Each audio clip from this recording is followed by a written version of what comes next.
Colby and I react to your Mariners trade proposals coming up here on the Locked On Mariners podcast. Colby, hit it. You are Locked On Mariners, your daily Seattle Mariners podcast. Part of the Locked On Podcast Network, your team every day. Ahoy, sailors. It is Friday, January 26, 2024. This is Ty Gonzalez and Colby Patnos for the Locked On Mariners podcast, brought to you by Game Time. Download the Game Time app, create an account, and use promo code Locked On, that's LOCKDON, for $20 off your first purchase. Thank you so much for making us your first listen, subscribe, like, and turn on alerts if you're watching on YouTube, or subscribe and leave a 5-star review on your preferred podcast platform if you like what you hear. And if you're part of the crew and rock with us every single day, let us know in the comments below. We'd love to hear from you. And if you want to hear from us even more, please consider signing up for our Patreon. You can now get a free 7-day trial to check out the show. The link, as well as our social accounts, is in the description of this episode. And this is Fan Fiction Friday, the show where you submit your Mariners trade proposals and we grade them on the 20/80 scouting scale, 20 being the worst, 80 being the best. Of course, we're going to start with anonymous Bryce Miller and Gabriel Gonzalez to the Diamondbacks for Dominic Fletcher and Slade Ciccone. Miller's obviously the most valuable piece in the steal. And I don't think it's much of a stretch to say that Gabby Gonzalez is the second most valuable piece in the steal. Yeah. If they traded Gonzalez for Fletcher straight up, like, okay, fine. They traded a guy who's further away for a guy who could theoretically help them now. Fine. Yeah. Even then, it's probably a tad bit of an overpay. And I'm not a huge Gabby Gonzalez guy. I have him. I'm assuming I'll have him much lower than, for example, Pipeline's dropping their top 100 tonight. I'm assuming whenever they drop their top 30 that my ranking of Gonzalez will be lower than theirs. But even then, Gonzalez for Fletcher, like, fine. That's totally fine. And it's kind of, Tui Valala for who was the Tui Valala and who was the pitcher? Went to Rice. Seth Elledge. Yes. It's kind of like that, right? You trade a guy who might help you in a couple of years for a guy who could help you this year. Have similar ceilings. I think that's the idea behind it. But Bryce Miller is worth 3 times this. So it's a 20. Like, you are way undervaluing Bryce Miller. This looks like a trade that was crafted by a Diamondbacks fan. Yes, and not a very informed one. Fletcher, I like Fletcher, and I like Ciccone. I think that Ciccone is probably more of a high leverage reliever rather than a starter. I think that's what his ceiling ultimately is, which can help. I mean, look, Ciccone and Fletcher can help you now, whereas Gonzalez can't. But Bryce Miller is by far the most valuable piece in the steal by a long shot. He's in another galaxy compared to the other 3 pieces in the steal. Right. And again, I like overall value, not just in terms of who can impact me in 2024. Again, I don't think it's much of a stretch to say that Gonzalez is the second most valuable piece. This deal. So this is a non-starter for me. This is I honestly, it might be a 20 to a 25. Like, it's a 20. It's so off that it makes me wonder, like, did you forget to type Ketel Marte's name before you sent it? Right. Because even then, I'm probably still a no on the Mariners side, but it's much more like, okay, like it's palatable. So this one is way too late. Have some respect for Bryce Miller's name. He's way more valuable than this. Right. Yeah. All right. Moving on to Udonis Haslem, Kevin Biggio from the Blue Jays for Cade Marlowe and Jimmy Joyce. Why did the Blue Jays do this? Yeah, I don't think this is something the Blue Jays would do. I got asked about Biggio not too long ago if the Blue Jays would have any interest in trading him. And look, I know I live in Toronto, but I don't have, the best finger on the pulse of what's going on with everything Blue Jays. But I believe that if they're going to trade any infielder off of their major league roster before opening day, it's probably going to be Espinal and not Biggio. Biggio helped them towards the end of this past season. He's actually finally started to come into his own a little bit. He's finally started to carve out an actual role for himself on that roster. I don't think somebody's been on the Kevin Biggio bandwagon for quite a while, and somebody else was telling him no, he's terrible. Interesting. He was at the time that I said that. Yeah. So would you say that I wasn't wrong, Ty? I was just early. Sure. Imagine we'll that. go with that. We'll go with that. Yeah. Sure. So let me just spin this then. Like, what if the deal's for Espinal? then how would you feel about it? Because for me, I think I might rather have Marlowe than Espinal. Because I just don't Espinal, in really. theory, is a player that the Mariners could look at because they're looking for another infielder. They want a guy who could play Yeah, second and third. sure, Like, sure. he fits. Yeah. But I just don't really see the point in Espinal, right? yeah, Biggio's someone that I think just has a higher ceiling, can impact the Mariners in more ways than Espinal can. So I would rather, like, if it's just between the two guys, right, in a vacuum, I'd rather have Biggio than Espinal. That's obviously not how this works, but I don't think there's enough, and I'm not sure if this would be enough for Espinal either in the Blue Jays' eyes. right. I don't know. I like Cade Marlowe. Like, I do too. and I don't think Jimmy Joyce is moving the needle at all, like in any direction. Not Joyce is like a fine back top 30 prospect, but I just don't see it. So I think overall, I got to give this one. It's like a 40. Like, I've seen a lot worse, but it's not. I don't think it's all that close. But again, caveat we normally put at the top of every episode, like the Mariners were able to trade Jose Caballero for Luke Raley, and if that deal had come across, on Fan Fiction Friday, we probably would have given it like a 30 for lack of realism. And so we don't know. Like, beauty's in the eye of the beholder. Always. It really is. All right. So we got quite a few more trades from you guys to go over in just a moment. But first, a reminder, this episode of the Locked On Mariners podcast is once again brought to you by Game Time. Do you know how handy it would be to have an extra $100 to blow in Vegas? Well, if you're planning to go to the big game, you can save $100 on your tickets with promo code Vegas100. Game Time is a fast and easy way to buy tickets for all the sports, music, comedy, and theater near you. And with killer deals on last-minute tickets and their best price guarantee, you can stop stressing over the tickets and start getting hyped for the fun you'll have. So forget planning months in advance. Game Time has deals on tickets right up to the day of the event. Snag the tickets without the stress with Game Time. Download the Game Time app, create an account, and use promo code Vegas100. That is VEGAS 100 for $100 off your tickets to the big game. And if you're not going to the big game, you can still save $20 on your first ticket purchase with Game Time by using the promo code Locked On. That's LOCKEDON. Again, create an account and redeem promo code Locked On. Again, that's LOCKEDON for $20 off. Download Game Time today. Last minute tickets, lowest price guaranteed. And you're listening to the Locked On Mariners podcast. Thank you again for making us your first listen. And as a reminder, Locked On has launched the first ever national sports 24/7 streaming channel on YouTube. Locked On Sports Today is here for you 24/7, covering the top sports stories of the day with the local experts of Locked On, plus our national shows covering every league. Go to Locked On Sports Today on YouTube and subscribe to the first ever national sports 24/7 streaming channel, part of the Locked On Podcast Network, your team every day. So before we get back into your trades, a couple things that we want to go over here real quick. One, programming note for you guys. We're going back to 5 shows a week starting the week of February 5th. So Monday, Tuesday, Wednesday, Thursday, Friday, you guys are getting Locked On Mariners until mid-ish December. Some weeks we'll take a day off here and there, maybe even 2, who knows. But we'll let you guys know ahead of time. But the plan every week is to release a show every single day. And that also means that our Patreon shows over on Control the Zone will be going back to Monday and Wednesday, again, barring any sort of scheduling changes that we need on a week-to-week basis. But that's the plan. So we're back to our normal schedule in about a couple weeks' time here. So secondly, we're bringing question of the day back.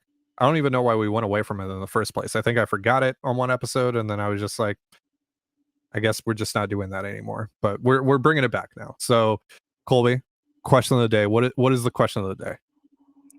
Power rank the 5 best chips.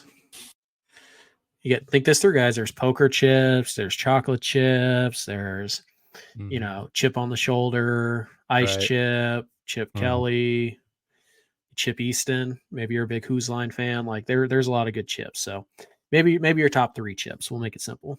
Top 3 chips. Potato. I know who won't be on that list. You mean future Super Bowl winning offensive coordinator Chip Kelly? I imagine he will. Jacob has a trade here with the Cubs, or just wants to know what our thoughts would be on the Cubs as a trade partner for Logan Gilbert or Bryce Miller for essentially, Pete Crow Armstrong or Christopher Morel. That's what they assume the centerpieces would be. We got a lot of Cubs trades for obvious reasons. A lot of talk about the Cubs on Mariners Twitter the last few days because of that one random Cubs Twitter account that was like, oh yeah, the Mariners and Cubs talked about Mariners pitching and Nick Madrigal earlier this offseason, but all of a sudden that means like that's still a thing. Anywho, let's talk a little bit about the Cubs. We talked about this on our Patreon show yesterday. So obviously it's very different depending on what pitcher we're talking about here, whether it's Luis Castillo, whether it's Logan Gilbert, whether it's Bryce Miller, Brian Wu. The most likely pitchers to get traded would be Miller, Wu in theory. What would you want back from the Cubs if you're the Mariners? I think the Mariners, to be interested in moving either of those guys at all, is going to be looking for at least what the Marlins got for Pablo Lopez, which was Luis Ariz, a fringy top 100 prospect, and then like a lottery ticket. So I think that's what the Mariners would want to move Miller or Wu, because it's a seller's market. We know how hard the pitching is, and while Lopez has more of a track record, Miller and Wu both have more club control than Lopez did, and pretty similar upsides, and they're cheaper. And we know a lot of teams right now are trying to cut back on their financials. So I think that's what the Mariners would want. In Cubs terms, that's like probably is probably Horner, the second baseman. It's probably Cade Horton or Ben Brown, maybe. Yeah. And then it's a lottery ticket down the system. Now, if you're the Cubs, why would you do that? Like, you could just use Ben Brown instead of trading for Bryce Miller or Brian Wu, and you get to keep Horner. So, so from that aspect, the Cubs aren't going to do it, but the Mariners really don't have any incentive to trade, for example, one of those guys straight up for Morel, who's kind of a popular name here, because that dude doesn't have a position. Like, he's pretty much a DH. Like, I mean, he's athletic, but he's not good anywhere. And then the Mariners have to go out. They don't save any money with that deal. And now they have to go out and get another pitcher to replace him. So I don't think the Cubs and the Mariners are all that good of fits, to be honest. Could the Cubs, make a really enticing offer for Logan Gilbert if the Mariners wanted to go big? Sure, they could. I mean, in theory, they have the pieces. Yeah, but again, those pieces are multiple major leaguers off of the Cubs roster. We're talking and probably a prospect like Cade Horton. Yeah, because you have to replace the arm. So you're talking, I would imagine, at least Ian Happ, Morel, and then or Horner. Or Horner, and then like maybe because you're getting two major leaguers, maybe the third piece is like Jordan Wicks, an arm like that, and Matt Mervis, some kind of bulk on the back end. But you're just, because it's like we've talked about the back end. It's like we've talked about in the past. It's just so unprecedented to trade a starting pitcher that's as established as Logan Gilbert is, with 4 years left of club control before with he even hits upside, before he even hits like the real years of arbitration. When he's because he's only ARB1 right now, and he's making basically nothing relative to his production. That has to cost a team that's trying to acquire him a lot. And I don't think that's something that really any team would be willing to pay, because it's just too much, especially if you are a team that's trying to contend. Like, I think the Cubs are going to try this year. I think the Cubs truly think they have a shot at that division, which that division is pretty much up in the air right now. Gilbert helps your rotation a lot, but if you're also simultaneously subtracting Christopher Morel or Nico Horner or Ian Happ, or two of those three guys from the equation, plus one of your best prospects from your system, I just think that's too much. There was that Jim Bowden tweet, which BS, comes directly from Scott Boras. It's BS. Like, let's just address that real quick. That's not happening. But in that scenario where, because Bowden, for those that don't know, Bowden tweeted that the Mariners are listening to offers on pitching still. They probably are. Yeah. That part's probably true, but that's probably true. Right? Yeah. They're always listening. They're always listening on everything. I mean, they wouldn't be doing their jobs if they weren't listening on everything. But they're listening on pitching. And He says like if they did trade a pitcher, they would turn around and possibly sign Blake Snell to fill that spot in their rotation. So one thing I'll just note, I've been told that they haven't made contact with Snell's camp at all. Nope. Not So, once. and that's as recent as 2 days ago. So, Yep. It's not happening, guys. But just for a second, if that scenario were to transpire, I think the pitcher, we assume that's Miller or Wu, but I think the pitcher that would actually get traded is Luis Castillo, and then they would essentially replace Castillo's salary with Snell's. Mhm. So, what would a They gotta- Castillo to the Cubs trade look like? Probably. Well, and then that's the problem is that Horner and Happ are making money, and so you're not going to clear all of Castillo's salary, but you're also not going to trade Castillo for prospects because the Cubs don't have a ton of the major league guys who aren't making money yet. It's pretty much Morel, and then it'd have to be a buttload of top end prospects. That just doesn't make a lot of sense for either team again. So I actually don't think the Cubs are that great of a fit. Not on their high end guys. Like if they're trying to trade a Madrigal or a Patrick Wisdom type, somebody like that, or maybe a Drew Smiley, then yeah, the Mariners might have interest in those guys, but that's not going to cost Miller or Wu or even Hancock. So I don't think the Cubs are honestly that good of a fit unless they're willing to drastically overpay. If they're willing to drastically overpay, the Cubs are a phenomenal fit, but they're just not going to be. So I don't see it. All right, next trade here, another anonymous one from our mailbag on the Google Doc. Cole Young and Gabriel Gonzalez to the Marlins for Luis Arise in the ad. With all the shortstop depth we have in the minors, seems like we can possibly trade one to acquire a bat. Colby, what do you think? Do we have shortstop depth, or do we have a lot of guys who are currently positioned at shortstop? Not the same thing. Right. Second of all, I think Cole Young, if he's going to impact the Mariners, sooner rather than later, right, probably playing second base. Second base, but yeah, Cole Emerson probably ends up being a third baseman. Probably. Michael Arroyo's definitely going to end up being a third baseman or first baseman. Yeah. Ty Pete maybe, but he's so far away. Who knows? He could end up in center field. So you have some guys who might be able to play the position, and Cole Young certainly can. Celestine is still so far away. Yeah. Young is the guy who he's not going to be a spectacular shortstop, but he can play the position.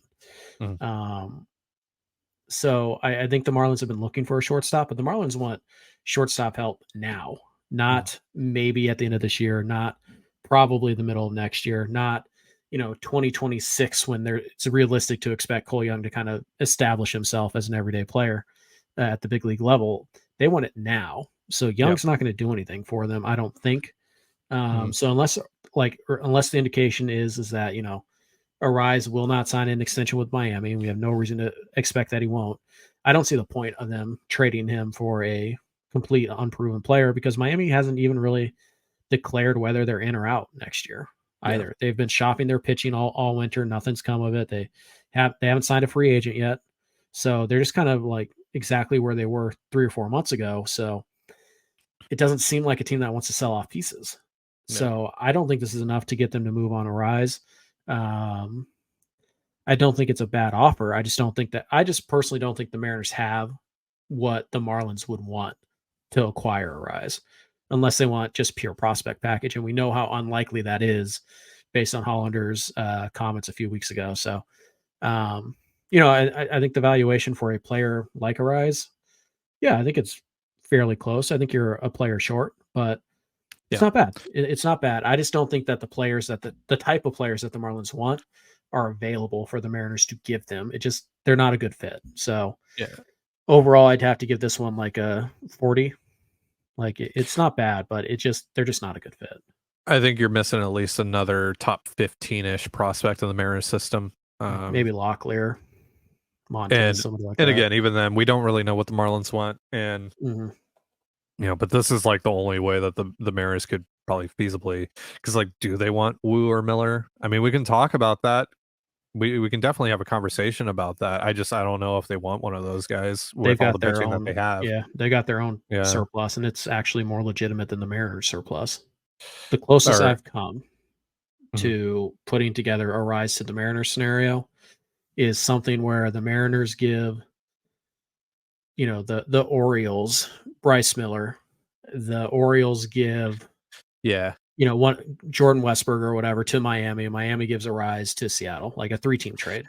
Yeah, I think we talked about that. Right. What was it? A couple Cincinnati, of Fan Fiction Fridays ago. Yeah, right. Cincinnati, maybe it's, Miller for Elvey. McLean or whatever, or no Elvey, and they go to yeah. Miami and blah, blah, blah. So you can get creative with it, but just head to head, I don't think the Mariners and the Marlins are that good of partners, trade fits, honestly. No, I think that's one of those situations where you're going to need a third team to get that kind of deal across, because the Marlins, to me, just seem like one of the very few teams that don't want your pitching. Yeah. As valuable as your pitching is, I don't really see it, because they're in a very similar spot to you in terms of their rotation. Right. So, I'll go 40 on this. I think it's a decent, first offer to maybe get the conversation going with Miami. But it would definitely, like, if it does get pushed across the finish line, I think it would look a lot different than that. So 40. All right, we got a few more trades of yours to go over in just a moment. But first, a reminder, this episode of the Locked On Mariners podcast is brought to you by FanDuel. All right, sailors, the NFL regular season may be over, but there's still time to get in on the action with FanDuel, America's #1 sportsbook. Right now, new customers get $150 in bonus bets guaranteed when you place a $5 bet. That's $150 in bonus bets, win or lose. And the app is so easy to use, and there are so many different ways to bet, like live same-game parlays. You can also find bets in the new Explore tab and make a parlay in the Parlay Hub. It's the best way to find popular parlays. While the Seahawks are done, Mariners baseball is almost here, folks. So is betting on Mariners baseball. But while you wait for the boys to take the field, you can still bet on the Kraken and Huskies basketball. So visit FanDuel.com/LockedOn, that's LOCKEDON, and make your first bet a layup. Again, that is FanDuel.com/LockedOn, LOCKEDON. FanDuel, official partner of the National Football League. And you're listening to the Locked On Mariners podcast. Thank you again for making us your first listen here on Fan Fiction Friday. We're reading and grading some of your Mariners trade proposals. We got a DM from someone. I'm not sure if they wanted us to say who they were or not, so I left it anonymous. Eggy Rosario, Padres infielder, for Prolander Berroa. Colby? Awful. Is it Eggy or is it Iggy? It's Eggy. According to Baseball Reference, it's Eggy. Okay. It's not E-Guy. No. I just wasn't sure if it was Iggy or Eggy. I don't get it, because now here's like the big elephant in the room. I've never seen Iggy play like live. Mm-hmm. So I can only look at his statistics and like scouting reports and all that stuff. So full disclosure, never seen the guy play live. However, when I read about him, when I look at his numbers, when I look at his style of play, I go, oh, that's Ryan Bliss. I have Ryan Bliss. In fact, I have 2 Ryan Blisses, maybe 3. Like I have that guy. What I don't have, well, I mean, one is Dylan Moore. One is Ryan Bliss. I know one is Dylan Moore, and I know the other is Ryan Bliss. Who's the third one is? Sam Haggerty. Boom. Okay, sure. Yeah, why not? Boom. All right. So, like, what's the point? What I don't have is another Prolander Berroa. Like, I don't have a guy who's major league ready, who has high leverage stuff that is cheap, right? I don't have that other guy, at least as far as I know. Maybe somebody pops, but right now I don't have that other guy. Jackson Kowar. Sure. I have already Eggy. And by the way, my Eggy's not even on the 40 man. So my Eggy. Yeah. So I don't get it. Like, unless there's something that's changed about his profile, or maybe he's made a swing change, or maybe and again, I haven't seen him play, so I can't answer that question. But to me, this is just trading Prolander Berroa for Ryan Bliss. I have that guy. Like, why? I don't understand the thought process behind this, because like, I have Ryan Bliss. I have Eggy. But it's a great name. I mean, it is a great name. Right? I do. But I would enjoy having a guy named Eggy on the team. Yeah. This just looks like Ryan Bliss to me. They're both a little bit undersized. They both have surprising raw power for their size, but we're not sure if it'll translate to the big leagues. They both have some swing and miss that you're kind of worried about. Like, Bliss, like he might be a better prospect than Bliss. I'm not saying he's not, but how much better? Prolander Baroa better? No. So I don't get it. Honestly, I don't see what the upside for the Mariners is. Yeah, Just based on statistics and scouting reports. Again, like I said, never seen the guy. I think it's good valuation on both sides. Yeah. But for the Mariners specifically, I just don't know if they really need Eggy Rosario. Would you rather trade Baroa for Rosario or Shinton? Because this is really what it is, right? It's probably Rosario. Rosario has some major league experience now. Yeah. Baroa has 2 outings, so I guess some. But this is a prospect for prospect trade. Yeah. So what prospect is going to give the Mariners? What prospect is something the Mariners don't have? Like if this guy hits, like who's more valuable? Because they're at the same place in their career. Although I think Eggy technically only has 5 years of club control left. You could check me on that, but I think on FanGraphs he was over a year of service time somehow, which completely negates the whole trade. Like not even interested at that point. But again, unless you think this guy can be a everyday like star, like is he not a star? Is he a 2.5 win player? Like you feel really confident about that? If you do, fine, whatever. But to me, it's Rosario and Bliss are, name brand versus store brand cola. Like who cares? They're the same. They're both tiny too. Yeah, that's what I'm saying. They're both undersized, but so I don't get it. Again, never seen the player, so I could be totally off base here. But just based on the statistics, based on the scouting reports I read, they just seem very similar, and I don't see what the point is for the Mariners to have 2 of those guys instead of one of those guys and Prolander Baroa. Yeah, like you said, I really think this team needs a third high leverage guy. And I don't think that Justin Topa is that guy. I think he's more of a mid to high leverage guy. Whereas Baroa, the ceiling there is clear cut high leverage guy. Like I can throw this guy in high pressure situations in in the 8th, 9th extra innings. I think that's really important for the Mariners to have. And I don't really see a lot of other guys in this organization that have a path to doing that. Whereas with someone like Ryan Bliss, I see a path to him being essentially Eggy Rosario or what Eggy Rosario can be. So I just rather keep Baroa on the hopes that I can develop him into the guy that I need him to be, or I need someone to be. And I know that I have other guys that do have really interesting stuff like Kowar, like Vargas, etc. in the organization. But if you ask me right now, if I had to put money on it, of all the guys in the organization who can be that third guy, I'd go with Baroa over Kowar. Wow. Yeah, I do love me some Jackson Kowar. But I know. Yeah, that's your dude. Baroa. That's the guy you're planting the flag on this spring. I'm not using one of those spots on. Yes, you are. You have to. You have to. I'm not. You have to. You've talked about him so much. He has to be a flag guy.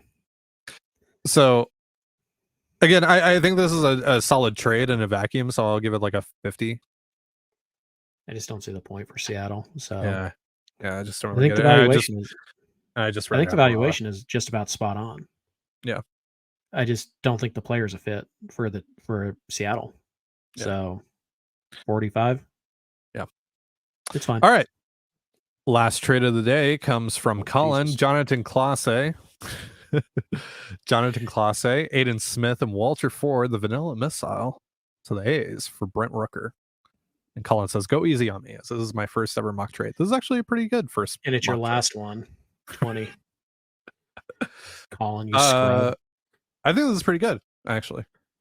I really don't want to trade Aiden Smith. You really like Aiden Smith. I don't know what changed for you. But I really like Brent Rooker. So do you have some info on Aiden Smith that makes you high on him? Just that he might be the second most tooled up guy in the Mariner system. Damn. Yeah, behind only Ty Pete. So all right. Yeah, there's like legit. I think there's legit 25 home run pop in that bat. I think you can play center field. It's going to come down to the hit tool as it usually does for these, 18-year-olds. But yeah, call me crazy, but I think giving the Mariners really tooled up, offensive players, like young offensive players with ton of tools.